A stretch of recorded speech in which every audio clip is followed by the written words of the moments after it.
Now, you know, there's a few different ways the big love rocket could go. I mean, one of them is if you sort of imagine some like mega exaggerated, you know, real plush. I mean, the zebra pattern's even there, sort of pimp mobile. Yeah. Right? You know, imagine that. I mean, that's sort of what they're going for. That's one way you could take it. The other way you could take it is love rocket. Penis. Penis often involved in the making of the love. Big dick joke. Sometimes. You know, big dick joke. So in a world where if you're to say that people can take this as a dick joke, and it's also a world where, you know, bros before ho-ho-hos or a joke like that gets removed from the game, then I think you can obviously see them turning it into the X45 Heartbreaker, because that is just a little bit more generic. It's not tied to, you know, it's like a bit less sort of genitalia tied in its maybe its name or something. I think that's probably their internal justification for this change. Another thing that maybe something we wouldn't know is perhaps you know, maybe the developer who implemented this is somebody who's also been, you know, implicated in you know, sort of misdeeds or something. So there was that. I think from what I could see, the player reaction was basically just like, what? Yeah. This isn't really, what are you doing? You're trying too hard? Yeah, I think a lot of these changes are definitely for their internal purposes as opposed to for players at this point in time. I think that is the case. Yeah. Yeah. I mean, Clyde Hunter's saying they should call it the X69. Like, that, yeah, if you're going to do this, that would be funny. And, I mean, yes, that's a sex position. Oh, no. Oh, no. I mean, that's funny. It's a joke. Why not? Yes, that would be funnier. I totally support it being called the X69. Because, you know, I mean, at least that would be still sort of a funny sex joke instead of Heartbreaker. That's a bit less fun. So there was that, and then there was also the twin consorts fight, which has now been changed to the twin Empyreans. So, yeah, I mean, consorts, clearly that is a word that with Arab Blizz they're not particularly thrilled with. Yeah, so this is the sort of thing, you know, there's sort of maybe sexualized things that they're trying to remove from the game, which, you know, it's a bit weird, like playing Final Fantasy XIV, like there is sex and swearing and the Mikote prostitution thing as well, you know, all that's going on because I guess what they're trying to do in FF14 is do a lot of world building and to make a world that feels rich and believable. And of course, sexuality is going to be a part of any rich and believable world that is a bit more targeted at an adult audience. Which, that's the thing with WoW, I mean, it always used to be more of, you know, for all ages. I mean, not literally, I think it was like 12 plus or something. But, nowadays, it's definitely an older crowd playing it. Yeah, so, which is why it feels so strange. You're definitely, you know, that's why I think they're definitely doing this for a little bit of peace of mind internally, as opposed to any strong external reason. Yeah. But it's not, especially this one's really not a solid look for like the kind of standards they hold themselves to, simply because Consort has so many meetings. As we have here, their own justification for it is very different to what, you know, it's almost a thing of kind of like they're protesting a bit much, where they're looking at and no one's going, that's like a really weird thing that no one liked. People are they're looking at the Dungeon Journal going, oh no, we understand what's going on here. Same with all of the Dragon consorts. Like there's literally a Hearthstone card called Dragon Consort. Yeah, and like Alexstrasza has a consort. Yeah, look, that's how the dragons name their partners. They are consorts. Yeah, they haven't changed that. Like a consort is I believe like the definition of a consort is they're the romantic partner of a regent, like a king or a queen. So I'm pretty sure in like the UK, like Prince Philip was the consort of Queen Elizabeth. That's an example. Yeah, absolutely. So yeah, I mean, maybe are they thinking that there's more? I mean, there's a few things we get in the Dungeon Journal, like if it's more of a sort of sexual and possessive and sort of objectifying thing, and maybe if it was like a sort of a twin concubine, because I think concubine is the one that's more kind of sort of the sex angle. So yeah, if we go to the Dungeon Journal though, so the twin consorts are said to be the greatest of the Thunder King's treasures. So, you know, that they are, I mean, quite literally being objectified there, but there's a reason for it. I would say, where, you know, Lei Shen is the Thunder King. He's a total dickhead. He's a tyrant, like. He's a tyrant. He's a real... Lei Shen is a nasty, nasty piece of work. So, you know, having these two twin consorts here as treasures... I mean, yes, that's obviously the sort of thing that is distasteful to our sensibilities, but also it's a character that's a villain, so I would imagine a villain would be doing things that are distasteful to our sensibilities. That just kind of makes sense. It's one of the things that makes them villainous. Yeah, otherwise they would just be people, would be villains. Yeah, rumored to be the only female Mogu in existence, Lei Shen keeps his trophies close and their combined arsenal against interlopers closer. So that was in the dungeon journal, where, you know, it definitely, this gives you a vibe where they are, you know, if they're rumored to be the only two sort of female Mogu in existence, then it's kind of like, you know, they kind of exist for the sake of Lei Shen, the Thunder King, the evil tyrant, to be like, ha ha ha, look, these are the only two female Mogu and they are my consorts. Yeah, except for the fact that they aren't the only female Mogu in existence. And also, well, it's a kind of thing where it's like, if you look at the truth of it, if you look at the truth of Lei Shen's character, and you look at what, like Ian says here, that's not any of the connotations that people see when they see, you know, they see treasures. That's not how it is. Basically, literally. Yeah. So if we go to the twin consorts, this is actually some words from Ian himself back in 2013, 13, I think. 13. Yeah, yes, because this is the patch I started this channel in. Well, properly sort of started it.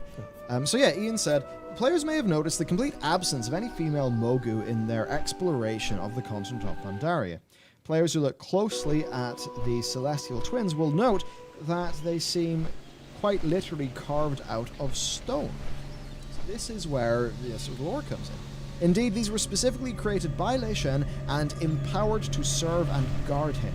They are a direct reflection of his will, rather than any broader sense of Mogu culture as a whole. An earlier version of the concept for the fight had them actually being spirits of the sun and moon, but that didn't feel quite right, and we all know the only true spirit of the moon is a loon, and clearly she was not locked away by the Thunder King. So this is quite literally a thing where Lei Shen is like, I guess with all of the things that Lei Shen can do, he has like forged these twin consorts. So it's something where it's like, I mean, I don't know if you saw like the other dynasties are like, oh, there's concubines and there's queens going on.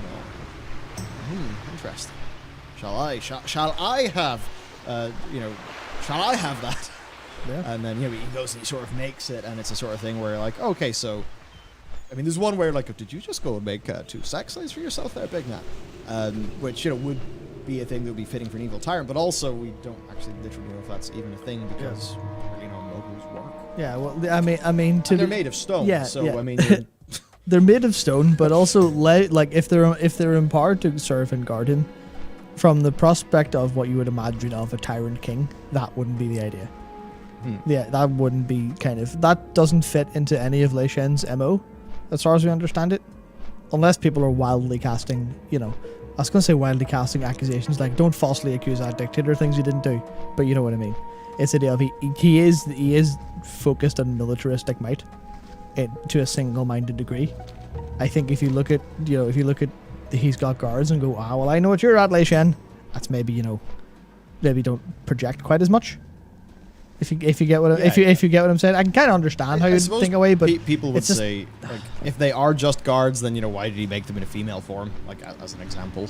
Because here you literally go, because there are very, very few other female Mogu, almost none. So the ability to create life, he can create something unique. He can create something unique to guard him. You know, they are a very striking figure, being female Mogu. They're unique.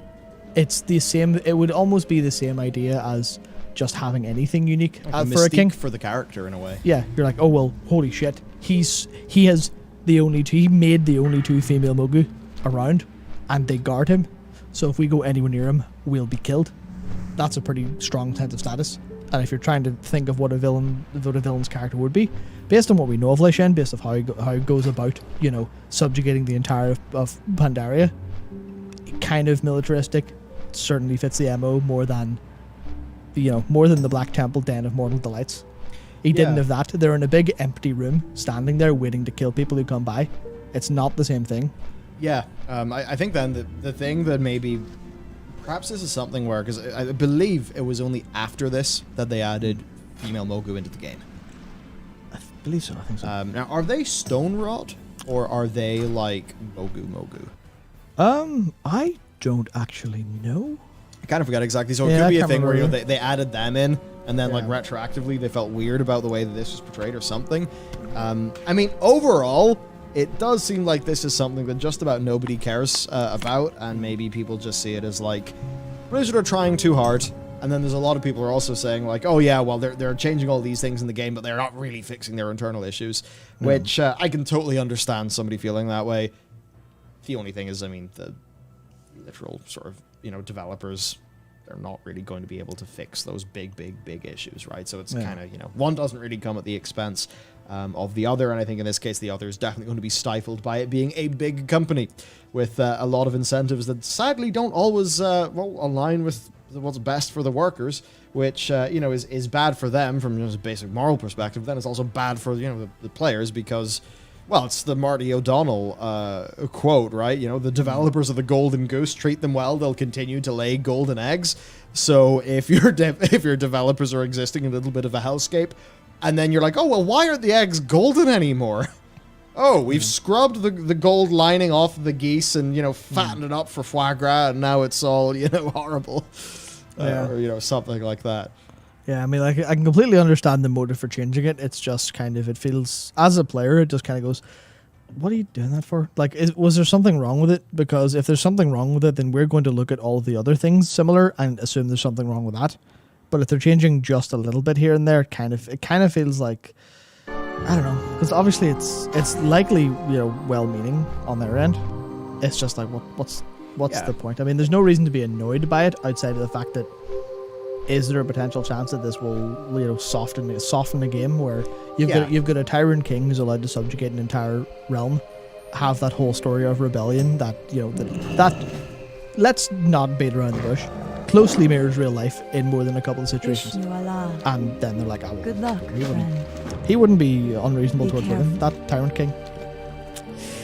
Yeah, I get it, but still, it just kind of I think it hurts the overall feeling of the world largely, especially if they're implying all those things that I didn't think about before. It's that thing where it's like, that all of these things happen in Eorzea as an example, and it feels like a real world because all of that is portrayed in a believable way within the logic of that world. So I guess for a lot of people, they're going to feel like, okay, so you're kind of trying to make all of these things that could be seen as sexual, you're trying to make them all squeaky clean, but then in the last expansion, Sylvanas went and burned down a tree full of civilians, like killing thousands and thousands and thousands and thousands of souls, and it's just that weird thing where people are like, okay, so you're, maybe this also happens in movies, right, where sometimes movies have got to play it super safe with like any sexuality or things like that, but then they can have complete crazy over the top violence and stuff, and it's like, well, why are we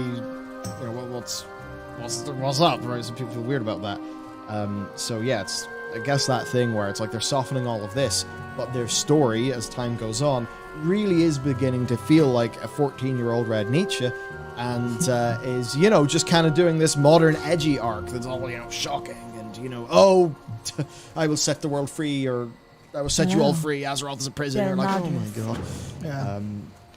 Yeah, so I think it's just that weird thing where there's parts of the game where Azeroth and Warcraft isn't really feeling like it was to people, and then maybe they see some things sort of be sort of changed and scrubbed up in the past, and it's just that weird thing of like the game right now, it feels like it's both super soft, but then it's like super soft and like kind of Care Berry and huggy, and then it's really edgy in aspects of its plot, and that just feels a bit weird and anachronistic, perhaps. Yeah. And then I think also people probably see this and they're maybe worried about the Den of Mortal Delights, or they're worried about, thematic things from the past, in the game sort of done by villains or stuff, and they're kind of worried that those things will be sort of changed and taken around with. Yeah, it's really awkward. All it does to me, honestly, is create this weird sense of distance that kind of feels like, well, okay, this is an awful world, but it's also really clean. kind of feels very. I mean, I think we've used this comparison before, but it feels very Saturday morning cartoon. Yeah. Where you're like, this clearly doesn't, like, you know, I see what you're trying to do, but it just doesn't mesh. It doesn't feel right. It doesn't work for like people trying to engage with what kind of story you're telling or what kind of role you're trying to craft. It's just, yeah, here's a weird mesh of different values that come in, and it's literally opposing each other at times. It feels very, very, very strange. Yeah. So I suppose Well like as we met. try to get to the bottom Go of with that's honor, you know why there's just I suppose why it's being talked about really for the most part. So there's that. We'll see what happens as time goes on. I suppose it'll be very interesting to see with Aradath. Will they re-record VO lines? Because Makari has said a few times. I mean, it just seems like an expensive solution. I'm not saying it's the wrong thing to do or anything, because that is more directly, literally a reference to somebody who's now no longer at the company, seemingly for doing bad things. Yeah. Yeah, there we go. Right.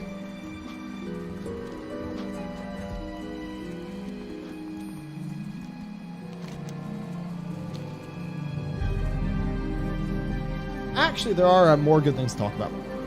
First, though, I guess there is the controversy of the week, because I guess there has to be one. So basically, turns out that they thought this image was so, just so juicy and everything that they turned into a bowl of fruit. Now, overall, this is an interesting thing where, so number one, as an example, this one here, right? This is like, I forget the name of the painter. This is actually a reference to an old bit of actual IRL art that basically was quickly World of Warcraftified and put in vanilla. Yeah. I believe maybe it's the same for this one as well. Now, No, obviously, there's a bit of the old sexualization. Is it sexualization? That's actually a big part of it. Well, it's what people would probably call it, sexualization or something. It would fall under the general parameter of what people call the male gaze. That's what they would fall under. Yeah. They go, "What's that there for?" For men. That's just more me getting tripped up over what is the most ideal word to use to communicate. Yeah. Now, the sort of thing here is there's mixed responses. That's for sure. To be sure. Now, there's a lot of people who are basically saying, "Why are you doing this when you're not fixing your company?" Now, that's the sort of thing where I don't really think that this is anything that Blizzard thinks is going to fix any of those problems. No. I imagine if you think about the actual nuts and bolts of this is probably just a staffer asked their team lead if they could do this in the new patch, and the team lead was like, yeah, sure, whatever, you got the time to do it. Because broadly there is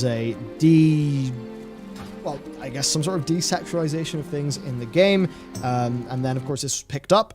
And then you've got to deal with the aspects of the news cycle surrounding something where, the small details are going to be zoomed in on. And then, here's the thing, if you equally zoom in on all of the small details, then just the pure mechanics of sharing in social media will mean that, if you put equal effort, equal, weighting to all of your posts to 100 different things, you're not going to see them all rise equally. Yeah. You're going to see a small number of them explode way beyond the others, because those are the ones that are most designed for the natural clicking and sharing mechanics of the internet, which is exactly what you have seen here.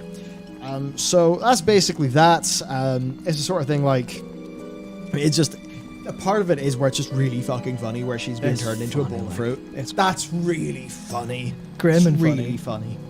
And there's lots of opinions here going from this is sheer puritanism, is Blizzard are just going completely sanitizing everything.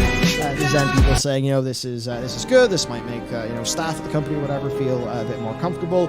Then like on Twitter, I asked people what they thought, specifically try to find out what women thought, and I've got to say it definitely. With women, it was not leaning in the pro. It was not leaning into this is a good thing at all, at least from the responses that I saw. Of course, do share what you think. But there's a fair few who are just saying, well, this is making... A lot of people are saying that making the change is essentially saying that, I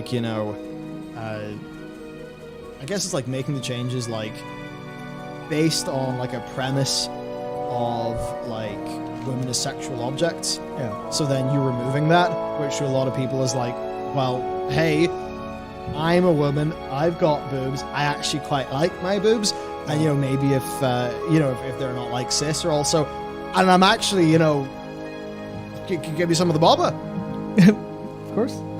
Right, and so, you know, there's opinions all across the spectrum. I think I've generally found more people not being super pro than being pro.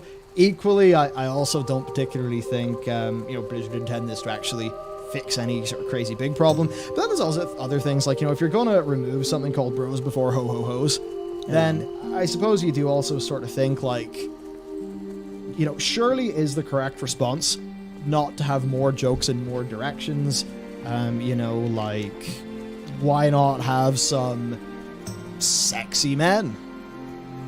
Or, you know, things like that. There's, you know, that's so I guess there's I'd say a lot of too when I was trying to like find out, you know, what a lot of women thought. There's a lot of people who are basically kind of more in the thing of like, well, this seems like this is rather sex negative. Yeah. And you know, I think there was a point in time, maybe the earlier 2000s, maybe like around the 2010s, where I think maybe sex negative was like perhaps overweight, and I think now perhaps the internet has changed, where it's like a bit more sex positive. So, you know, there's maybe something to deal with there. I think a really good example to talk through all of that is basically the character of Bayonetta, where I remember there being loads of kickback against Bayonetta from people who seemingly didn't realize that loads of women love Bayonetta, and Bayonetta is a character designed by women. Yeah, who saw it as like what she considered to be a power fantasy. Yeah, there was. I remember that really pissed me off at the time, because there was a lot of. That was a long time ago now too. Anyway, oh, it's ages. Yeah, yeah. Grass feel old. Absolutely, but people were like in the West and on Twitter and online and stuff were being really vile about the character designer, and putting a lot of stuff that, you know, imagining the reasons for why she would design Bayonetta that way, and be like, oh, it's, you know, it's was internalized misogyny, they say, stuff like that. It was like, oh, clearly you're doing this because, you know, you want Bayonetta to be looked at by men, and it's just like, that's not how everyone thinks. There's the correct way forward is, generally speaking, likely liberation in as many ways as possible. You know, it's because I actually saw people talk about this online and use a very nicely drawn illustrated comic to prove the point, which is World of Warcraft kind of does it wrong, because its men are, you know, they're kind of power fantasy-ish in a way, in that they're all big and muscular and stuff, but not really sexualized. But women's stuff kind of leans a little bit more that way, and that's not really a way to do it. There are games that have no one's particularly sexualized. People using Dark Souls as an example for that. Yeah. Where no one's hot in Dark Souls, unless you're, you know, a bit weird about it. But generally speaking, none of the designs are very intended to be super sexualized. They're all like, this is a really messed up world. Under Armor, you can barely tell that female and males are different because your armor's so bulky and so big. And then there's the other way, which is more the FF14 way. That's the way to do it. Where everywhere, you know, for obviously, you're going to have a little bit of a demographic difference across in a video game, but generally speaking, for every like 5 to 10 hot female characters, there's a really hot male character, and everyone's happy. Everyone's just running going, God, everyone in this game is so beautiful. No one has a reason to be angry about it. You run around Limsa, because that's the thing. You know, when you're new to that game, you run around Limsa because that's where all the people hang out with their glams. And you, as a new player, you want to see what everyone's wearing, because you're like, what is the cool armor and, you know, the cool things I can get in this game. Yeah. And it's like every character's hot in FF. I mean, okay, I'm gonna put a fence around the friggin' potatoes. The Lalafels, yeah. I'm gonna put a friggin' fence around the Lalafels. Yeah. I thought that was implicit. Let's say. Yeah, that should be implicit. But like, you look at the Mikates and the humans and the elves and the everyone. And, like, everything is something that someone finds hot. Hopefully not including the Lalafels. Yeah. And then you've got this incredible scenario where everyone is happy. Because everyone's happy. Same with Dark Souls. Outside of, I know, Chad has now reminded me about Guinevere, obviously. But even then, that was amazing chest ahead for a purpose. That was a point that had a logical reason to be in the story, in a sense, because of what she represents as a character.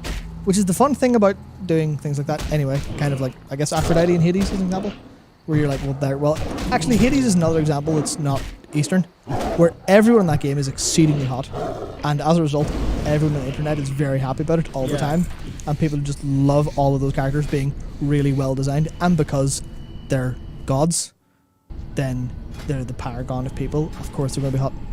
There's probably another thing too, where so World of Warcraft, some of its older armor sets are like pretty skimpy, right? It was like big metal bikini or whatever, and that actually in itself is a pretty interesting thing, because from what I gather, like it's not only men wearing those in their characters. It's not just men who want to be like, oh wow, look at my character, she's got quite a it's not that. It's actually loads of women who want to dress up their character in that way. And it's even walking into the office today. It's a Friday night.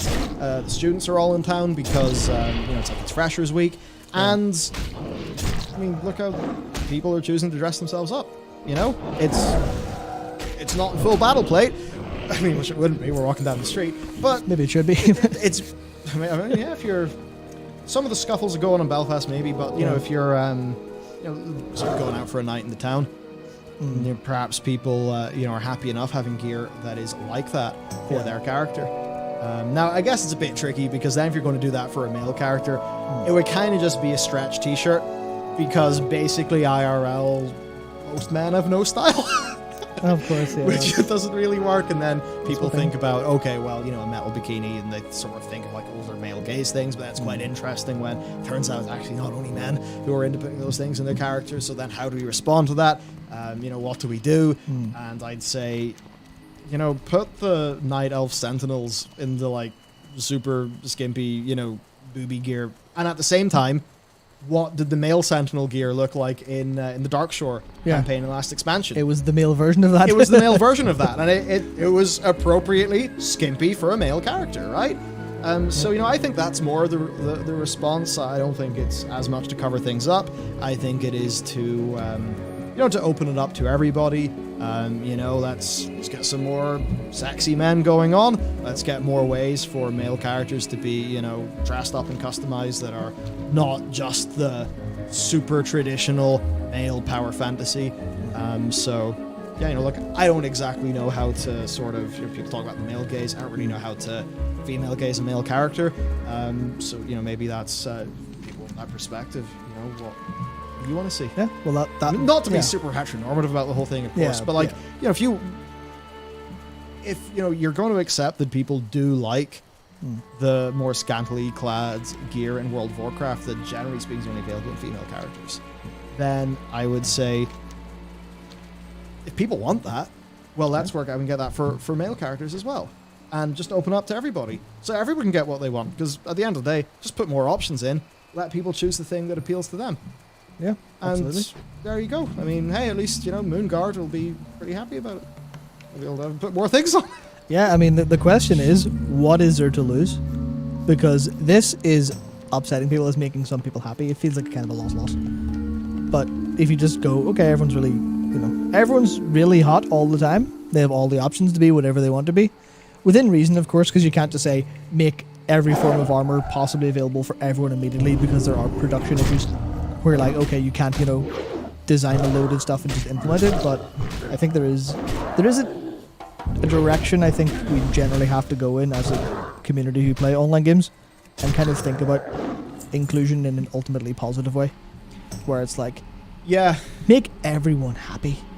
Yeah, instead of What's take the problem, take away the things some people like. I will say, like, the other side of this for these like vanilla paintings is, in many cases they do, like, they are in a few cases actually references to classical like art pieces. I don't say classical, I mean referring to a specific era. I just mean the past in general. I don't have a history of art. They're Baroque actually. In my head. But the other thing is, some of these like kind of stuck out because they didn't really have the World of Warcraft art style. That's the main criticism I would have. Anytime I'd see them, I wouldn't really think they would have fit into the game. There's a lot of people saying nobody ever noticed this. No, I actually really enjoy looking at all the small details. I remember going around Borealis and looking at like all the table dressings and the things that was in the like the bookshelves, little doodads, and I do that for all the expansions because it's interesting to see what the prop department comes up with. So there you go. I guess the other thing then is the big love rocket. Certainly its icon looks less like a cock, which is quite funny because if people remember like the recent Blue Origin, it was the Blue Origin one that specifically really looked like a big dome. Shit was quite funny. But they've changed that, so you could say it's a little bit less phallic looking, but also it does actually more closely represent the literal mount itself. Yeah, that's the way I would say it is that's what the icon should have been the whole time. The fact that it wasn't was likely just them going, make a rocket, and someone drew the icon before the model was made. Something like that, I imagine. So, I mean, obviously you can see the intent, but also it is a positive change. Yeah, so I think for this, if I was to sort of wrap it up, it's like, you know what, just open up to everybody. Yeah. Turns out, if people like that, I mean, why not? It's a game. It's not doing anyone any harm. And if you look at a game like Final Fantasy XIV, you see sexy ladies, you see sexy men, you see everyone. Everyone kind of gets to look cool in the way that the individual player who is playing that character enjoys. And then you put in G-pose, you put in a few the shaders and G-shade stuff, the G-shade stuff that people are able to do, and suddenly you have this entire like fashion scene, and you literally have, it's sort of thing where it's like it's not 100% the thing that I'm going to be super interested in, but it's obviously a good thing to put into the game because if you look at all the people who there's literal fashion magazines for FF14. And they're gorgeous too. I remember you showing me that. So too. nice. It was this big, big PDF. It's all super high quality, and because they're using G-pose and G-shade. The stuff, it does not look like an in-game screenshot. Yeah. And it's just like, oh, wait. It turns out if you just throw a whole bunch of these cool tools at players, and you give them loads of options for how they dress up their character, whether that is, super traditional, fantasy, power fantasy, or something completely different. They got to do what they want. They got to express themselves. And is like the whole thing about an MMORPG and like a big virtual world, not like having a cool avatar and expressing yourself. So it's like, why not? So I'd say, don't just come down on the more, I guess, like, I don't know, like a more Puritan side and sort of hush, tidy everything up. Yeah. Instead, be like, well, no, people like that stuff, so let's just give everyone some toys. And it's like, I don't know. It seems simple enough to me, really. And I generally thought we were kind of like a little bit more out of like the super sex negative era into the more sex positive era. It seems like that's what it's been like online. And especially like the massive rise of dating sims and all of that stuff in the this point. Yeah, of course. Noticing that. Just seems to make sense. I had another final point floating around my head, but I think it's actually floated out of my head and it's gone now. Nice, yeah. It's up there in somewhere. Yeah, no, I don't really have any. Need an idea now. That'd be great. So Dreamcatcher used to do I remember being taught about them in school. It's probably quite inaccurate considering it was primary school in Northern Ireland. Yeah, I think they were supposed to stop you from having nightmares, I think. But no, the magazine I was thinking of is G-Posers, and it's great. That's the kind of thing where, in the context of an MMO, you've got everyone being free to do creative things like a fashion magazine or, set up the player house as a strip club, because why not? It's not really hurting anyone, I guess. Well, I guess it depends on what permutation of strip club you're thinking, but the more reasonable ones. It's like, I was saying like, is that which I guess is going to have some seedy connotations? Yeah, it's maybe more. Begins with C. Cabernet. Cabaret. Yeah, Cabernet is a drink. Cabernet. That's a wine. Yeah, so that probably both go together pretty okay. So that's more what I meant. More cabaret club kind of thing, or a dancing spot, whatever you want to call it, a general club maybe.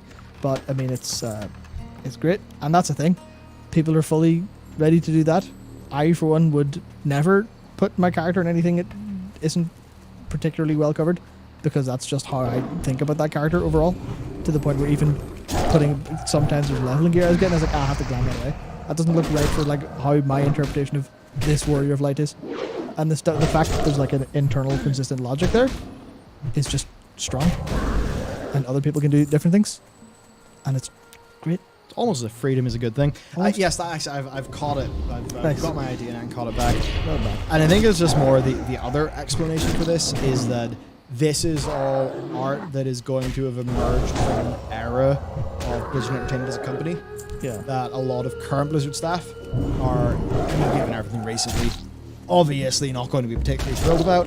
So they are certainly going to be looking at, the parts of the game that, perhaps stemmed from that older culture, which, I mean, in degrees has still existed up until pretty recently, let's be real. But they're going to want to take those things, they're going to be associated with that older culture, and they're going to want to sort of get rid of them. And a part of that's just because they're going to be quaking in their boots, of course, because of everything that's going on. And that's going to mean there's some changes.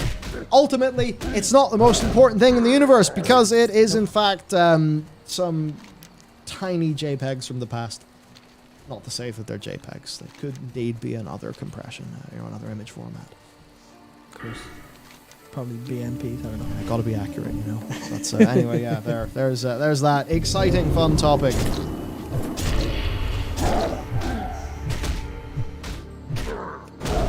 I feel like a dick is the cosmological antithesis to a salad.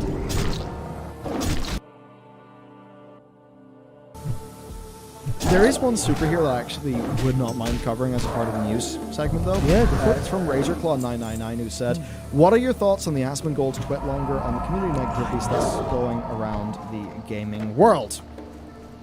Which, I actually think we could probably bring up the twit longer and talk through it a little bit. I'll do that. Because it is... it's interesting. Like, I did tweet it saying true. So I think that does give away that I basically do agree with them. So, yeah, right. Actually, for the sake of just scrolling, so I can use the touchpad. Go ahead. Try not to wreck anything. Oh, sorry for this. We're well prepared here, as always. No, I just feel like this is the sort of thing people would like our thoughts on, and of course. I haven't really done it properly. So, yes, let's react, because that's the name of the game these days, from what I hear, to the Asmongold post. So, recently, especially with the TBC announcement, along with 9.1 PTR data mining, there's been a lot of negative sentiment in the WoW community. Putting it lightly? Yes, putting it lightly, and I think that is a humongous culmination of a whole bunch of patterns. Now, those are patterns, I think, in the intent of which we can ascribe in whatever way emotionally, to us it feels like that's what the intent is. I think there's probably more complex issues going on underneath the surface that lead to that stuff. Obviously. So, right, he says he wants to talk about the sentiment. Ever since Vanilla WoW, there have been doomsayers in the community. That is big true. Yeah. Big true. I mean, when I came into properly playing World of Warcraft, it was, a bit of TBC, right? But, listening to, say, Total Biscuit, Blue Please. Now, Blue Please was purposefully shock jock. It basically was, is Rush Limbaugh a shock jock? Or was, I suppose, I think he... The only, I don't know, the only name that's coming to my head might not do Blue Please justice, which is saying Howard Star. I remember TB himself saying that he kind of like modeled it after like American shock jock radio. Yeah. And like that was kind of like the fun in the theater of Blue Please. I think it's why people found it so entertaining. And I actually did agree with a lot of what he'd say in those days. But yeah, it's like one of those things. There always has been quite a bit of doomsaying. I think there has been a difference, though. There's been a difference. The difference is the mechanics of social media and basically broad internet culture and all of that stuff. And I think that is absolutely, like, it's almost hard to understate how important it is, right? Because, people will give us shit for being negative. If you actually go onto our main channel, it's mostly positive videos, but you will notice, like, we did... If I go to our channel now, just on this other display here, right? It's like, man... we did videos on, where World of Warcraft really came from. Yeah. Jared spent, like, days researching that and going really deep into lots of books and history and shit. The video before that was, how to survive the 9.1 waiting room. It was full of things to do in-game, game recommendations, positive, happy videos. What do they get? 80,000 views. 45k views. Tiny views for us. Yeah. So it's the sort of thing where... if we were to put out, like, perfectly balanced content in terms of positivity to negativity, the negative stuff would just be spread more. And it's like for a few reasons, you know, the negative emotions are generally more clickable because we have a negativity bias for very, you know, extremely obvious evolutionary reasons. Yeah. So that's, you know, one of those things where I think there is a difference now. It's not that the Doomsayers have got like more power, you know, purely themselves, or like a bigger voice. It's just that once that voice goes out, the mechanics of social media are so much more primed for spread than they used to be back in the day. And a great example of that is actually how Total Biscuit was able to transition his channel from World of Warcraft to variety gaming content. Can't do that today. And the reason why you can't do that today is that back when TB was on YouTube, the subscription feed mattered. It was the primary driver of views. But no, now it's all algorithm stuff. And that is why, you know, we can do stuff on our Clips channel that will outperform our main channel, even though our main channel has got 30 times, 20 to 30 times the subscribers. Yeah. So I just think those are like important social media dynamics to explain to people before we get into this. Yeah, that's definitely an important part. I mean, I remember being there around when this was going on. I remember, oh man, yeah. Okay, so the feedback itself is always the same, and it's never different. However, the tone of late has changed. I think it's fair the tone has been getting more and more exasperated. I think that is a tone that started primarily in BFA as a response to lots of players really not feeling like they were being heard. Like I remember just because it was Lore who posted it, and yes, they're his words because he wrote it, but you know his job is just to communicate the team's perspective. And it was the time when they said they were keeping Azerite Reforging in. And I just remember my blood boiling because I just could not imagine being more adversarial to the gameplay experience of your players. Now, not because the WoW team wants to be adversarial to their players. They're just fucking terrified that their players will play their game wrong. Yeah. Therefore, they build in so many defenses and things like that into the design of the game, which is then why we always feel like we're wrestling with it. Yeah, you're bowling with the rails up all the time. Yeah. Wow. Oh, that's a really good way of putting it, actually. Yeah. Yeah, wow. Glad to be of use. But it's actually more than that, though. Yeah. Because to unlock more balls to play bowling, you've got to go and put, like, you know, money into another slot machine in the bowling alley. This is my Torghast Soul Ash bit. You know what I mean, right? Yeah. Where it's like, I'm here to bowl, you put the guardrails up, and, you know, my access to bowling balls is now controlled by some external thing that's not bowling, but I'm here for bowling. Yeah, you have to You're go, like, look, what are you doing? You have to go play a game of darts and lock another bowling ball. Yeah, that's Torghast Soul Ash and Legendaries basically destroyed. Cool. So, the former passionate righteous indignation followed by a 2,000-word essay has faded and been replaced with a resigned, defeated tweet. I think that's just about most communication these days anyway. Yeah. It's just, yeah. oh god. The anger is there, but the hope behind it has been replaced by inevitability. And this is actually where it gets onto us, actually. So, Zach there saying the hope behind it's being replaced by inevitability. For our side of things, it has honestly been far more like, yeah, well, if this stuff is doomed, if the ship is going to sink a bit, we may as well just have some crack, have some banter while we, you know, slip underneath the waves.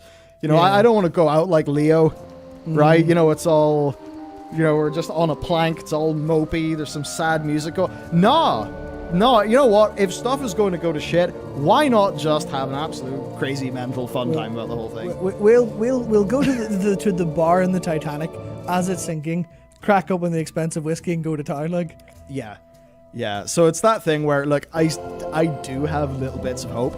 I do. Like Ian saying that they're, you know, going to be moving away from the borrowed power. Yeah. It does give me a bit of hope. But I guess for me, it's like I feel like the ship is going to sink before it actually rises out of the waves again.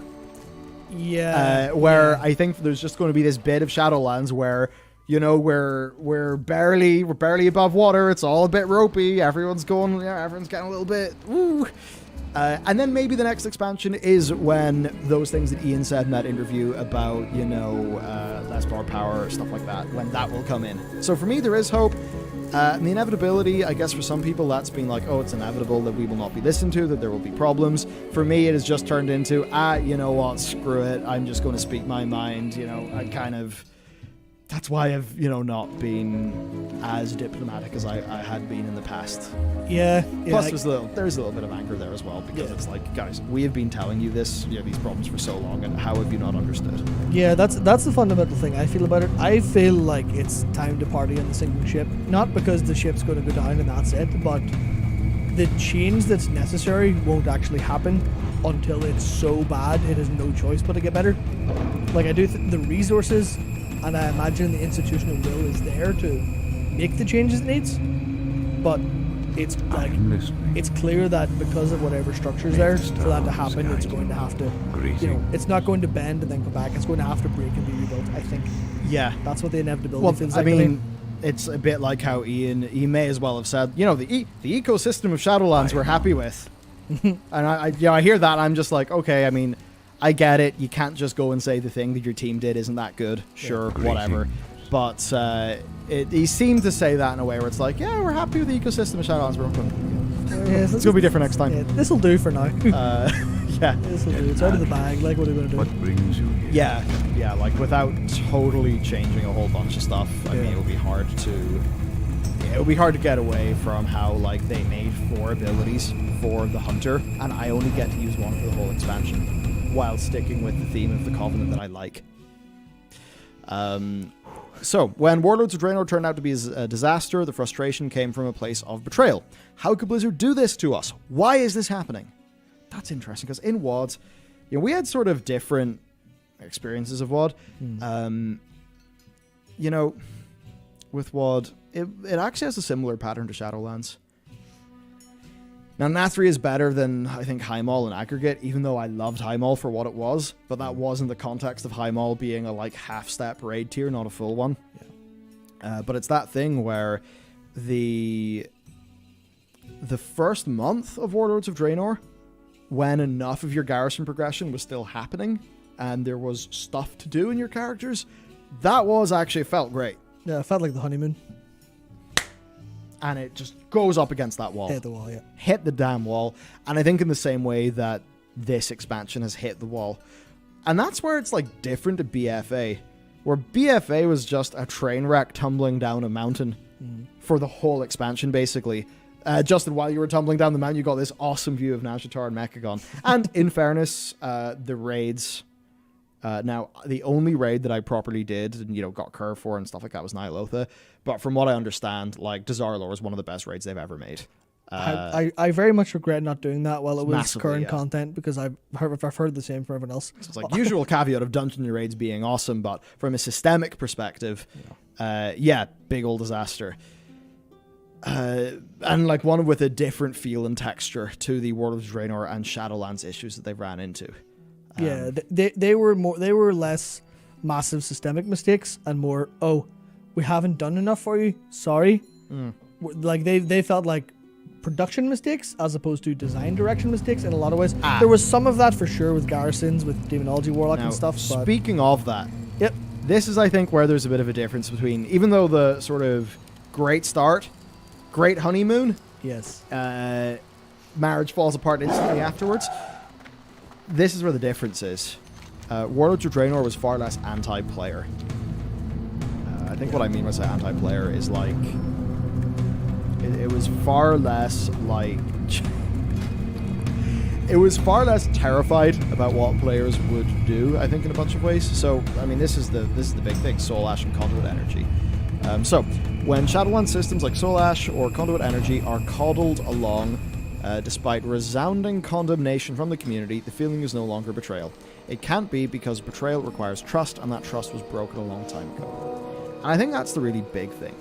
And that trust is broken because Soul Ash and Conduit Energy are abrasive against players. Like, Conduit Energy, as we've been through this many times, 99% of us will never feel it. Maybe not 99, but most of us will never feel it. So it only exists to frustrate the people who will notice it. Yeah. Because Blizzard are worried about what they will do. That's just them designing from a place of fear. Right? Like, they're terrified that a player could potentially do this with their system and that would somehow ruin the game. And they're in fact so terrified of that they've maybe forgotten about the overall cost incurred by trying to fix the thing that they're terrified of. I guess it's like there's some people who get irrational fears of things. Like, if you had an irrational fear of your house being broken into, right? Say you have a dog, you live in a safe neighborhood, you have a security system in your home, yet you have this irrational fear of being broken into. So you're gonna, you're gonna lock all your windows, you're gonna then go and double check them, be like, oh, did I forget to double check that window? So you go downstairs, now you've checked your windows 3 times in a row, and you're like, whoa, like someone walking past your house wakes you up at 3 a.m, you're hopping about, you're terrified, that kind of thing. Yeah, but it turns out that was not a violent attacker. Yes. That was, in fact, a player who just wanted to play some World of Warcraft. Yes. But then the team massively overreacts to what that person could potentially do in the worst case scenario. Oh, are you playing too much? Now don't go out of there. Yeah. And then with Soul Ash, again, that is where... I suppose that is actually on the Soul Ash one. We will cover a little bit of that later when we hop into the main news Different degree topics. of fear. It's an entirely different manifestation of that fear. Yeah, and it's really interesting because it's like Soul Ash, they're just in the situation where like, oh, we've made Torghast. But what if nobody plays it? Yeah. Well, if nobody plays it, then unfortunately that's because it wasn't fun. It wasn't a thing that people really wanted to do in the game. Soul Ash purely exists to get the rest of us to go in there. Yeah. So it's just like... any player data they have in Torghast means nothing because it has basically all just been bribes. Yeah, that's what I think. It's been direct player power bribes. Yeah, I think we're talking about that last week as well with like Yeah. quantitative versus qualitative stuff. That's all. There's Yeah. like people are playing Torghast. We've done it. Why is no one happy? We don't understand. Now, when I see a system like Conduit Energy kept in the game, I see it as another. Your mama down on your knees and pray it's funny. instead of walking around and getting laid. I don't And yeah, it's so think sad that I'm with still not Conduit Energy over it's you, specifically but that. that's I think only it's because just all these that guys I'm are terrified. Conduits in general, I can see it as being that, but I can see it in two different Little ways. Because if you drink your own Kool-Aid on conduits, then suddenly it is this incredibly deep and rich system with loads of progression, loads of things to go and collect in the world, stuff like that, right? That's one way you could see it. But then if you're maybe just thinking about the player experience, it's like, Such as well, Warframe, what is this system actually Splitgate, for? Counter-Strike Source, What bunny does it do hopping, in and your tricks. character? Why would you be interested in it? It's just like, oh yeah, it's just there for customization and stuff. A little bit of tweaking my gameplay, like other things in the past. And that's when you sort of can see that it absolutely does feel like that. It feels like instead of just doing the simple thing that we know works, they made an overcomplicated one with a whole bunch of, like aspects to it that aren't actually fun at all. Yeah, they really give the game away on that being the intent whenever you look at the acquisition metrics or acquisition methods for conduits. They're like, all right, so I have to go directly out of my way in a way that's not particularly fun to get this with the random stuff from season 1, which we'll also talk about later on. Suffice to say, there may be a little bit of screeching over that a little later on in this stream. Again, not because it impacts me, because I'm going to ignore it, but because in principle, it is depressing to me that the people who are running a game that I care so much about are doing things like this, and I very much wish that they could come to some sort of understanding that, it's really not something that's good for the players. It might be good for their metrics, but you cannot... qualitative, quantitative. I suppose we've already talked about it. I just got a really, really bad analogy for what Blizzard are doing, and I'm not sure if I should say it. Oh, let's go. Okay, How so... As long as it doesn't rip us off the air. It involves a documentary I watched about hard drugs. So cool. Yeah, it was basically, I can't remember, I think it was one of the Louis Theroux ones, but it was some part of, I think it was somewhere in like southern North America, and it was just following this woman who took a load of, I think it was a load of meth, and she was like, this is great, I can take meth and just clean my whole house in one night. And then when she comes to, she hadn't actually cleaned the whole house. Light bless you. She had spent 4 hours scrubbing one corner. Yeah. And that's kind of what I feel like is going on with this. Not to say anything about what Blizzard are doing or taking. It's just the idea of all of this stuff is being neglected to make sure this bit's really good. Yeah, it's like in the moment it felt so important to them they didn't realize the rest of the house isn't clean. Yeah, that's what I'm trying to get across. That's what it feels like. So I guess now when I see a pop-up, the Burning Crusade is releasing less than a month from now, and Illidan's iconic, "You are not prepared," quote, co-opted to sell ridiculously overpriced microtransactions, I see the last bit of heart and soul of a game I love being drained away for a quarterly earnings report. That's a poem in itself, like. Yeah, I mean, for that, like, yeah, I agree. It doesn't feel good. It doesn't feel good at all. And the whole, like, yeah, "You are not prepared" is a little bit overplayed now. Let's ratchet it down. We've sort of had it in nature already. Yeah, it didn't even really mean anything, did it? No, not really. He didn't really have a fiendish plan for us, did he? So these things are so blatant in their disregard of or for the player experience that even the most resolute Blizzard defenders have to resort to saying they don't care instead of trying to look in the bright side, because there is no bright side. I guess that's some of what we touched on earlier. Yes. They take pride in being taken advantage of, as if being able to afford a $70 microtransaction is an accomplishment, as if it's not lining the pockets of executives who don't even know who Illidan is. I don't really know if Bobby knows much about Illidan, to be honest. Yeah, and the whole... It's that whole store mount thing. It's like, I wish I could know, you know, this is your brain on store mounts. Purely because, for me, so many of those store mounts actually cry out to me humongously. And it's kind of tricky because I've been gifted loads of them over time, so I actually do have a whole bunch of store mounts and stuff like that. But Trader. Yeah. Not that I can talk. I mean, that's the problem, yeah. Yep. Fucking Fey Dragon. But the issue that you then get is, well, it was weird. There was one point where I bought them all for doing video coverage, which was at the time when I was the most anti-store mount. But I don't know why I did, because I remember having B-roll of the Night or the Fey Dragon, and having thoughts about that at the time. But the thing anyway is, like, all those store mounts and stuff, they look so cool to me, and they have so many fantasies that I think are just so great. But purely because they're on the store means that I will never use them in game, because they have therefore been stripped of all meaning. Because how can that have any meaning when it's not an Azerothian mount? I mean, the Sylvarian Dreamer, Sylvarian Dreamer, that looks like the new flying mount that you get as the Night Fae in the new patch, right? So it's like, I mean, it just feels to me like, oh, that's obviously this asset has been ripped out of the game and sold to people. You know, not good. World of Warcraft used to be a game that made you want to waste your time. Now it's a game that wastes your time. I think this is like the single most powerful line in this. Completely. Where I know in the past I would compulsively log into World of Warcraft to do shit with a goal in mind. Be that getting some gear, getting some mounts, stuff like that. What has happened to me is I have been, like, made so cynical by the way that they design so many of their systems that the part of me who was able to do that has been slowly dwindling away, to the point where the bit of the game that can engage me is, like, you know, raids and dungeons. And hopefully PvP, because, you know, I've watched so many PLAV videos and Bajira streams that I really do want to see what happens when I grab a two-hander. But you know what I mean, right? It's like that extra rating stuff, like out of in the world. To me, that's like been the biggest casualty, and it's like the way the game wastes your time. It's, you know, I view getting Soul Ash in Torghast as a waste of time. Completely, 100%. It's just a means to an end, and and in the process, it killed my ability to like Torghast.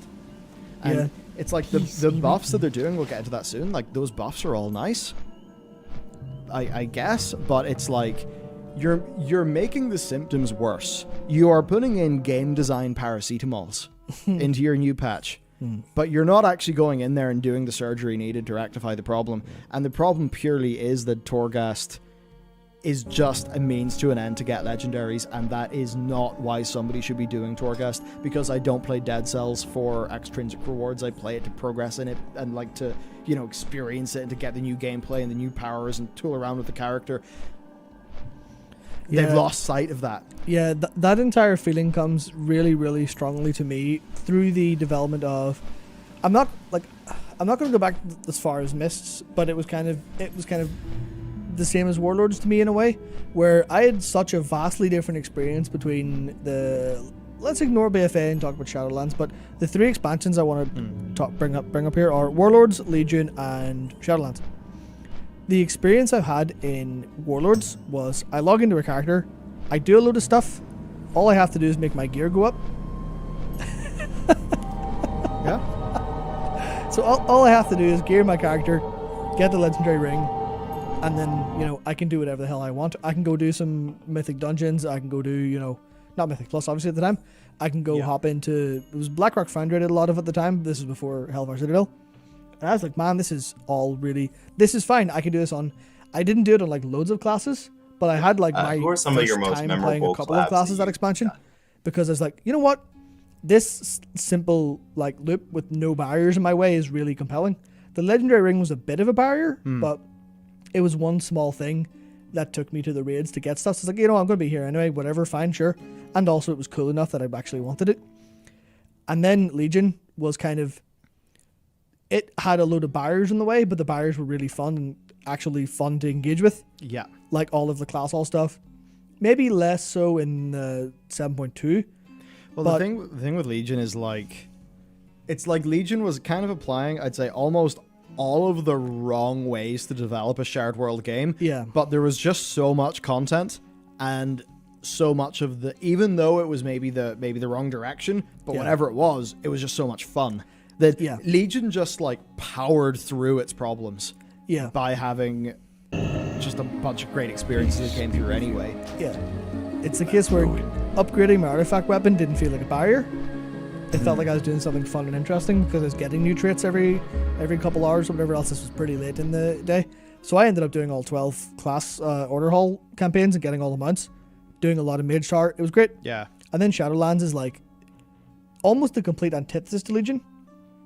Where it's Legion implemented badly, where there's all these barriers and none of them are fun and I don't want to engage with the game at all on any of my alts. Even though I would love to just go, right, I'm going for a spin in Nathria here.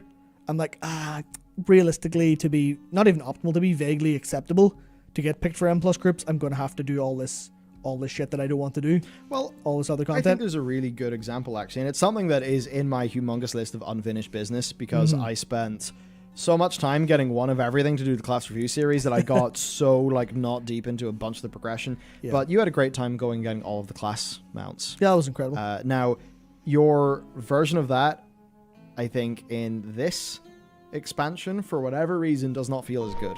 Even though you just kind of, I guess it's because you get them for free at the end of, like, at the renown bar, or you get to buy it for a bunch of another currency that you then have to farm up that is extremely tedious in likely the least fun version of World Quest they've ever done. Sorry, World Quest 2.0, the big new one. Yeah. It's also that it's not unique content passed for them. It's all the same. Whereas for Legion, it's like, oh, there's all cool stuff. So all of the shit that was going to piss me off later didn't, because they had the content to back it up. Yeah. Ultimately, I would still prefer the Warlords model, where I can just go in and be like, there's nothing stopping me from playing, the core content there. And that ended up being a lot of game time for me, even though I wasn't forced into any of it. You'll probably have more of a win if you call that the Mists model. But I'm thinking about it because I played a lot more in Warlords than I did in Mists overall. Thanks having a nice sort of reasonable 8-hour day job where I was just like, just come back. I'll just play Warlords until I go to bed. Nice. But it's just that's it now being a game that wastes your time is so apparent if you think about your experiences in past expansions and how you sat down and engaged with the game. Yeah. It's nuts. Yeah. To change to sort of one of the supers, about just a positive topic. I'll get to your super in a bit. Don't worry, there's cool lore coming. Yes. So every system that's added to the game, into the game, with obvious playtime extenders, corruption, vendor rotation. Yeah, it's like, why would you put that on a, it's to add more texture and depth and fun. Oh, well, then why is the rotation, completely fixed? Or like, that's just get me to literally a situation where it's like, oh, great, the corruption I want's 4 weeks away. Oh, you mean another month of sub away? Cool! Assholes. Yep. Or you just missed it. Well, you should have spent more time in game farming up your echoes. Whoever thought this was a good idea, asshole. Asshole. Straight up. Just friggin' stupid. You know what? Stop hating your players. And I know that it doesn't come from literally hating Yes. players, but stop having whatever form of contempt leads to you thinking that this existing in a rotation is actually, good for the game. But I mean, that's kind of in the past, and for us, something we didn't really experience because they fixed that patch so late into it that we were finished. Losing Soul Ash when transferring to alts in 9.1, that is an interesting one. It's one that, there is a taxation, I suppose, on that. I think you could understand wanting to do some of that because, in a way, you sort of can understand how I would think it should be more efficient to do that, and the character's actually using the currency. Yeah. So I kind of like a little bit more understand that one, to be honest. Con Energy, been through that. Do something that's so much more insidious than just making people mad. They show the man behind the machine. I think that's big. And it's the sort of thing where, in the way they did a bunch of things in the past, they felt natural in the world. Whereas now, like, world quests come from a content dispensary that you can't see. It's on the M key, but where does it come from? There's so many aspects of the game that no longer are rooted in, like, Azeroth. I mean, not... You know what I mean? Yeah. They're not rooted in the actual world where you explore and a lot of it stuff. They're very rooted in, like, obvious game systems. So I think really what he's getting at there is you can see the hand of the designer, I think. The experience you have in-game, the time you spend is no longer the result of trials and tribulations inside of Azeroth, but instead time trials and tabulation inside the accounting department. Once again, someone is gunning for, I don't know, a poetry collection. I want to know. I want to know how long. long. I want to know how long he spent writing this. Yeah. Must have been hours and hours and hours.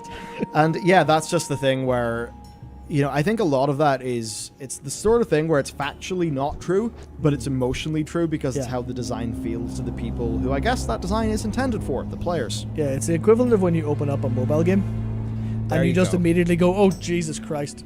Or perhaps the willing suspension of disbelief is shattered, and the only thing left over is a poorly designed Skinner box with an uninspired disguise. Yeah. And I think that is a big thing. A lot of how they try to get away with that stuff just feels like a disguise. And, we'll get into that with a few of the systems that are, directionally good, but, frustrate us a little bit with Korthia. Yeah, I think it was maybe on the Dr. K talk he did. I think he just explained that as talking about smoke and mirrors, and the smoke's falling away, and all you see is a mirror, which is a bit of a bit of a way to say it, but Yeah, it's a bit of a grim one. There we go, dick in the salad. Apparently the most beautiful metaphor. I'll take that. yeah. I mean, it's a very good metaphor. It's a pretty disgusting metaphor. In So all I honesty. have to explain it. I have a massive affinity for words and phrases and concepts that you can feel in your soul. Like words I love: squelch, chungus, right? Those are awesome words. Yeah. And for this, it's when I think about salad and I remember coming up with when I think about salad and dick, it's basically like a salad. It is crisp, it is clean, it is pure. It's it's clean eating, all that stuff. And you think about a dick. Well, a dick is like, it's either two things. If it's flaccid, then it's some wobbly, funny little thing. So it's quite funny, right? It's comical. But, if you have an erect dick, well, it's just this, kind of like this big, meaty, little bit obnoxious. Just, it's just big, just one of those, really. Right? So, it's all sweaty and it's all sort of packed in there. And it's just, right? So, the thought of dick in salad is that, like, a sort of...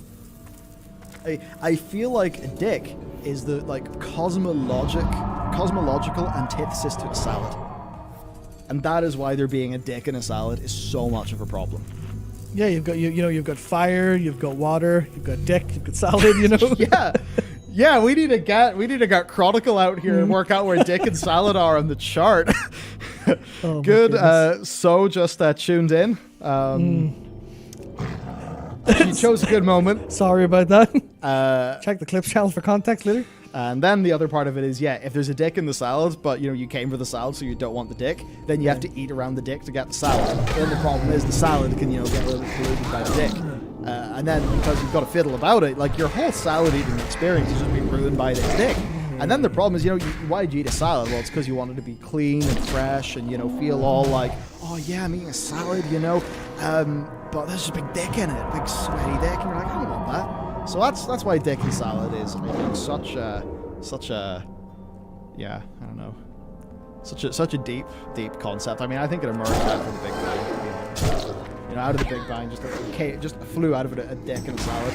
And they've been at war ever since. Yeah, the Big Bang happened. There was just a load of leaves lying around. Eggplant landed it, and God just went, "Whoa, let's make living a bit like that." Oh boy. Yeah, I feel like the universe does put quite a few dicks in the old salad. Yep. So there you go. You can try. Oh, our fox has fallen. Yes, you can try to eat around it, put dressing on it, some garlic mayo, or pretend it's not there. But at the end of the day, there's a dick in the salad, and everyone knows it. To put in more plain terms, stop making systems with obvious flaws. That's the weird thing. You wouldn't think it's hard to do that, and it's not. It's easy to not make an overcomplicated thing. I think the problem is, it's not going to seem easy and apparent to you if the only thing you can think about is doing the big overcomplicated thing. It's like, if you have, if you have a hammer, you're going to be looking for nails. Yes. If you have a saw, you're going to be looking for wood. If you have a whole bunch of systems designers who are thinking about players from that very, 40,000 foot view, what are these kind of like, almost like they're playing Lemmings. I don't mean that in a derogatory way towards players. I mean literally playing Lemmings, the game. So I guess not a lot of people have played Lemmings. But anyway, it's that thing where if you're just sitting there and the players are, it's like, how do these players move through this thing that I've done? You can actually lose perspective of how it feels like to be a lemming. And from looking at Lemmings, I don't know, I don't want to be a lemming. You have a bad time if you're a lemming in Lemmings. But that's like kind of the thing. I think it's not that, the developers are like, "Aha, I'm going to design a system with obvious flaws." But it's flaws that are obvious to us. It's just that they don't know that they're obvious because they don't have the perspective. Yeah. And I mean that, and then plus I have to imagine they're just a big old echo chamber. I think there's probably degrees of that going on too. It's very clear that they all have a very similar perspective. Yeah. So that's what's causing the problem. Whereas usually, you might have a lot more friction in a group with loads of different perspectives, but you're going to have, you're going to see things that you're not going to if you have everyone who comes from the same kind of background and like same interests and stuff. With the CEO, we're going to make it this kind of game because this is what we want to make. That's what happens. So I mean, that it comes into, stop waiting until the 0.2 or 0.3 patch of an expansion to implement quality of life changes that were suggested in alpha. And, that's the thing. Morgan Day interview, Torghast leveling, it's more of a 0.5 patch thing. I'm sitting there being like, well, I don't care what your internal perspective on what the feature sets of a 0.1 or a 0.5 patch is. All I know is a bunch of people said it would be fun to level up a tune in Torghast during alpha, and we're like a year past that, and it's not happened yet. Yeah, we're a year past that, and we've been told, you know what? Maybe in the next 5-6 months you'll be looking at that. You're like, what? Yeah, it's fucking ridiculous to think we get fed obviously dysfunctional systems only to be hyped later into coming back and paying more money so we can play them properly. And this is the thing. I really hope Blizzard don't see them getting claps for removing artifact power and think, oh, this is a way we can, because it is really frustrating the way that this pattern with quality of life stuff goes. And, it's like with heirlooms. Again, another thing, the Morgan Day interview. There's a bunch there where I can understand not wanting to undercut the efforts that people have put in.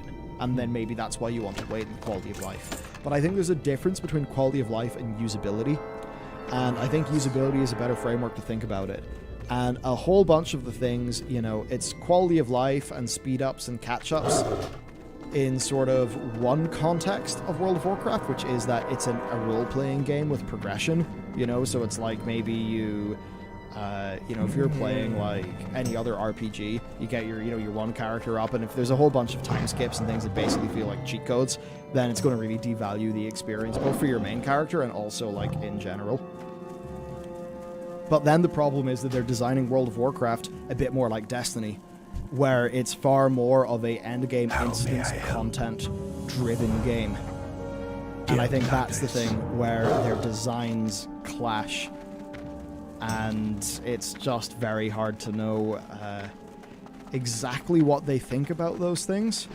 I mean, we've already talked about Soul Ash. Soul Ash trading should have just been there at launch, and they could have done it in a way where it could be gated such that it wouldn't have ruined the initial raid progression. It's the thing, I suppose, where it feels like they don't see the player concerns that are coming, which seems insane to say, because I think they do. Yeah, it's just a matter of, do they value them enough, or do they have the agility to solve them once they spot them, or do they only spot them when they're halfway done and go, well, we can't reverse here, like. So I think that's where it comes onto the decision-making apparatus of Blizzard. And this is unfortunate because I don't know what it's like there, but I know in a lot of big hierarchical companies, the situation is such that key decisions are made by a small group of key decision makers. So the breadth of responsibility, of course, decreases as you go down the chain. But then the thing is decision-making agility, that also decreases as you go down the chain. And then you've got this weird thing where the people in your staff who are actually sitting there and implementing the systems, like, the people who are just there putting in their, however, I mean, it's a video game, so they're probably crunching, crunching their 10 hours a day or 12 hours a day or whatever it could be into WoW Edit. They're going to probably have a different perspective to the people way, way, way up making the big design sort of changes and decisions. So I would wonder then if they do not have the internal feedback and decision-making apparatus to actually allow for that person who really is developing the game in the front line, the sort of the bleeding edge, right? Because, like, if you're sitting there implementing shit in WoW Edit all day, you're going to know there's going to be some obvious issues. So is it the case that, that person, and I think a lot of those people are actually our guys in the inside, who actually probably agree with a lot of the player base, is it just they actually have no way to say, hey, boss, this is going to be a big issue? Yeah. Maybe not. Maybe it's the sort of thing where this is actually a company where if you're seen to rock the boat, it's like, hey, we're the Blizzard family. We don't have arguments in the Blizzard family. We're all good. We're all good. We're all happy. Because we're the Blizzard family. #Blizzard Life. And that's a real hashtag that they use for, promoting their own work culture. It makes you wonder. So what I'm trying to say there is that, like, a lot of that's, it's what I've said, I think it was maybe 2 weeks ago, but it's like the systems for success are, I think, the issue that they've got there. They have not, basically with WoW and how it's made, I don't think they've systematized success, and that's why WoW feels like this crazy roller coaster, essentially. Yeah, it's like they don't have the decentralized command that allows people to go and be like, oh, this is a cool idea, I'll implement it. And it's like, maybe it takes that person a week to implement it, but it'll take them 6 months to implement it because they have to write approval document, send them up the chain, get approved every step of the way up, and then get sent back down. And then they've made a load of changes and disagree with all that and red tape stuff. It's the sort of thing where you could say that and then think, oh wow, those department heads must be total dickheads. And, something just said there, autocrats. It actually could be the situation that, no, they are not that whatsoever, but because this is how feedback and how the whole thing is structured, they're actually just sitting under a mountain of decision-making and basically a mountain of paperwork and things to review every day, such that they, that's what they're doing. Yeah. So that's just I think that's a way, and it's an important thing to do, of stripping personal, individualized malice and malintent, whatever, away from the developers and trying to explain it in a systemic way. Where, I think a lot of the frustration that we all share here, where, something is fixed and you're like, it's about fucking time. Where it's probably, in game, or sorry, in the company, it just takes that time. There's not the agility. So yeah, it's a case where, like, comparing them to like an indie company where you're like, oh, all the Blizzard indie company jokes from Legion aside, the actual indies where, like, I keep coming back to the Rogue Legacy 2 example, where if they have a problem, they're just like, all right, next patch. The next patch might be 2 months out, but they're like, all right, in this next patch we've fixed it and fixed 500 other problems. And that's just because they have some dude going on the forums like, you know what, that's actually a fair point. Here, lads, should I get this sorted? They're like, aye. And he's like, right, take a couple hours out of my day, fix that, and just like, that's how they're structurally set up. I don't want to stereotype Japanese working culture, which obviously is stereotyped as being very much you work extreme hours. Yeah. And everything's very top down, and it's not really a focus on individual stuff. So it's like when you see the big American company, America. What is America about? It's about my goddamn personal freedoms and all of that, and individualism and all of that. It's culturally quite a different place to Japan, from what I understand. Yeah, give me And in liberty terms of- or give me death. yeah, in terms of corporate culture, right? You're wearing your Jocko underwear that says "Do not tread on me." Don't tread on me. Then you're like, well, how does it seem like the old school, the maybe old school feeling sometimes Japanese company is like more agile than the American company? What? And then maybe, I think a large part of actually could be the whole, hey, we're a big happy family, don't be seen to rock the boat. I think it could be something like that. Humans have evolved to see patterns. I think everyone here sees the pattern. That's big. Right. We've evolved to see patterns. We've not necessarily evolved to accurately diagnose them, because when some dangerous fauna is jumping out of a bush to kill you, it's like thing number one is zip away and don't get killed. So, we're going to be really good at identifying all of the patterns that are going to protect us, but it's like, are we going to be great at, say, being able to, from that point, then completely reason out the ecosystem? Why is this happening? How how could you work to change local habitat so you don't have as many, I don't know, lions jumping out of the bush to kill you? Okay, my thing is falling off the rails. Point is, people can see all of the shit-feeling stuff that comes out of the WoW team, and then we all see the pattern, but it's like we're not necessarily great at ascribing intentionality to that pattern. Yeah. In an accurate way. That's a good way to put it. And that's where I think that it's way easier to be like they don't care and they are incompetent. To which I'd say back, they do care and they could be competent, but the net aggregate of their output is not competent. Yes, it's sort of like a mathematical formula of like the individuals involved, the systems that are involved, and like there's some multiplication in there somewhere. So it could be, you could have the most competent team in the world, but if they're stuck under an incompetent system, it's going to be, you're going to have no output. Yeah, you could have a great person, but you set them up to fail instead of set them up to succeed, and they will fail. So there are two realities in which this can occur. The first is that the developers are genuinely incompetent. They actually have no idea how players interact with their systems, and they honestly need 6 months of failure points to come to the same conclusions the player base sees in alpha. I think there are definitely smidges of that going on.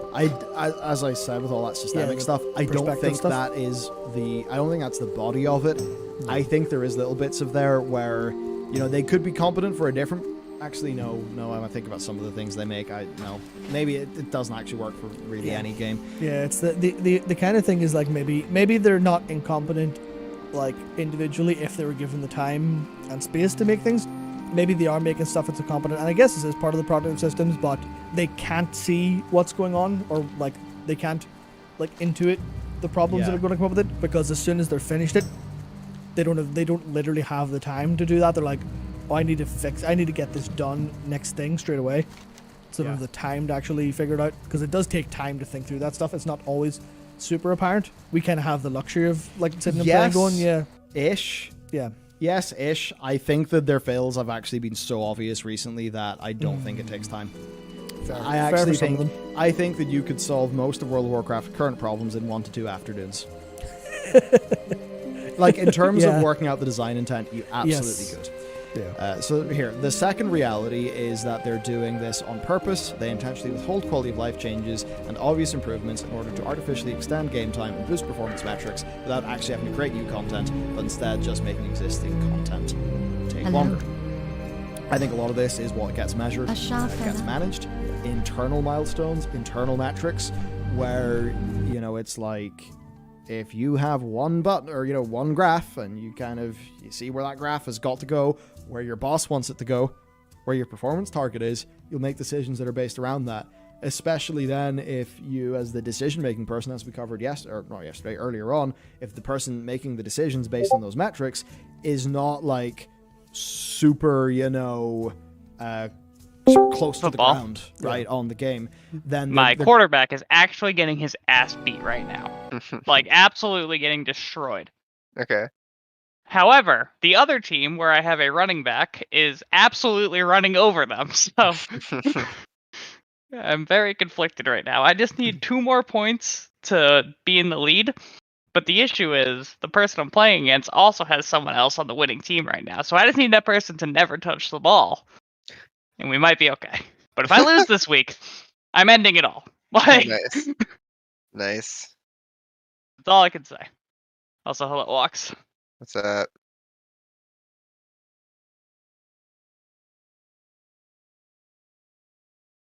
Me too. Can you actually hear him? Or you... No. Okay, I didn't think so.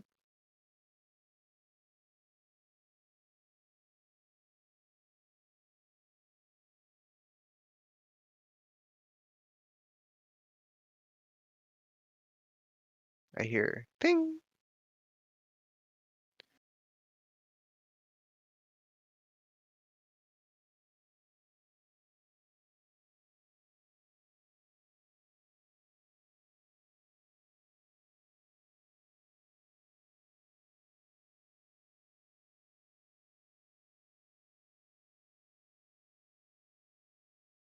Hello. Hello.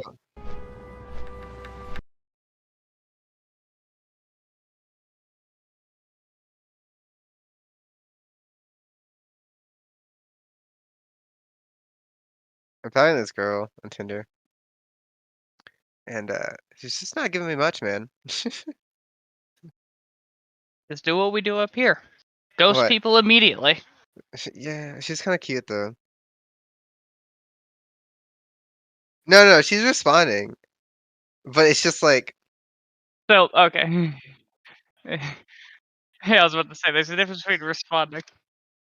they're not one-word answers. They're like,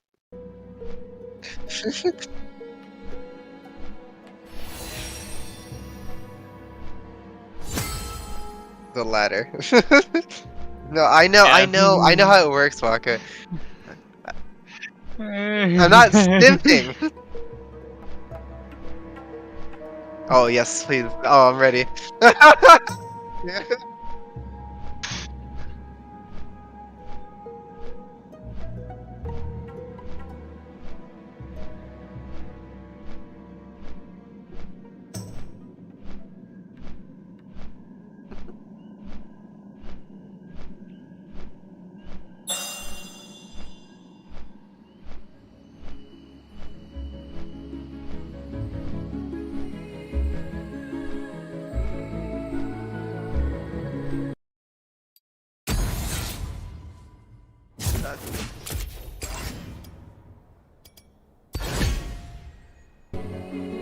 I have a date Okay, tomorrow. my crucible. I have a date tomorrow.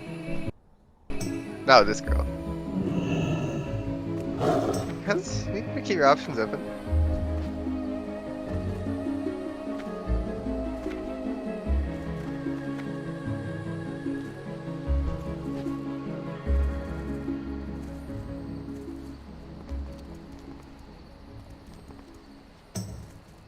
No. That's what I'm saying.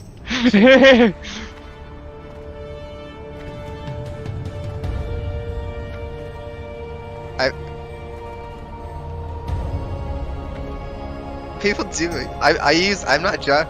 Listen. I'm not just. Listen. Shut up. I'm not just using Tinder. Tinder is one of them. I have multiple apps.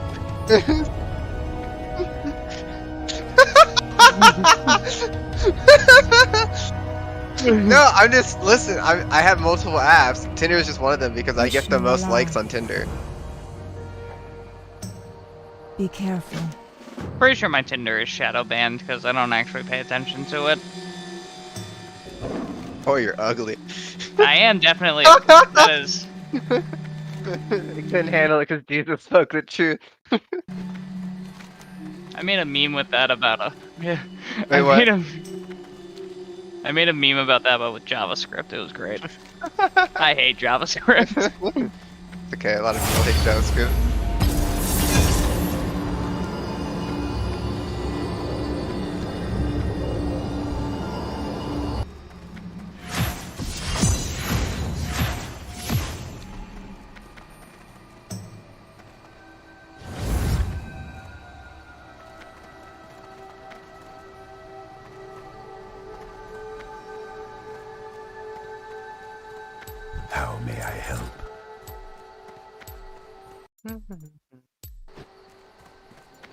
I also put Phil, and I got AD carry. You think I am the one to fear? Hmm.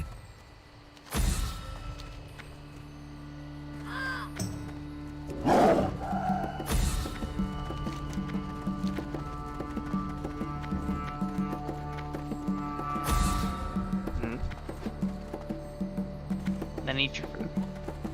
Oh, What that's what's brings up. you here?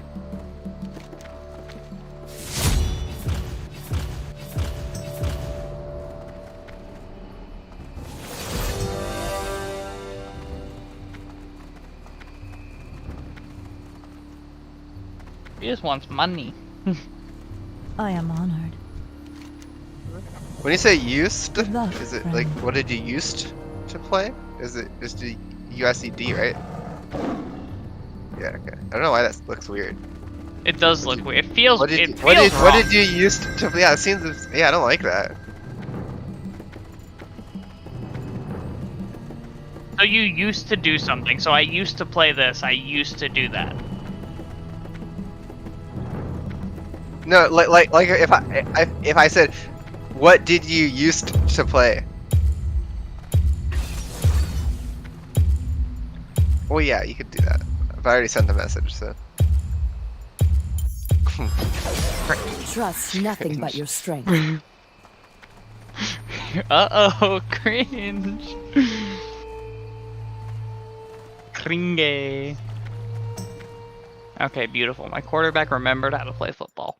And by that I mean his offensive line remembered how to play football to enable him to play football. Okay, beautiful. It's a beauty. Like I said, if I lose fantasy this week, I would literally take my own life, so... No, Jeremy, no. Jeremy, no.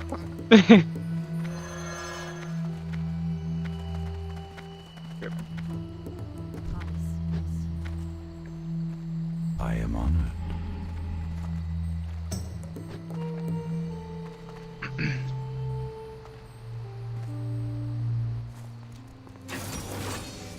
Alright, so... Tom Kench, Udyr, Zed. Should've just stayed on Destiny. And then Senna Tristana with Gage as my support. Okay, okay. I am listening. May this not. Well, the... Yeah. Okay, what are we gonna do with this?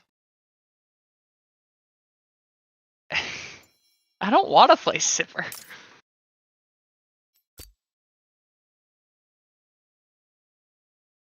I think I just take the, I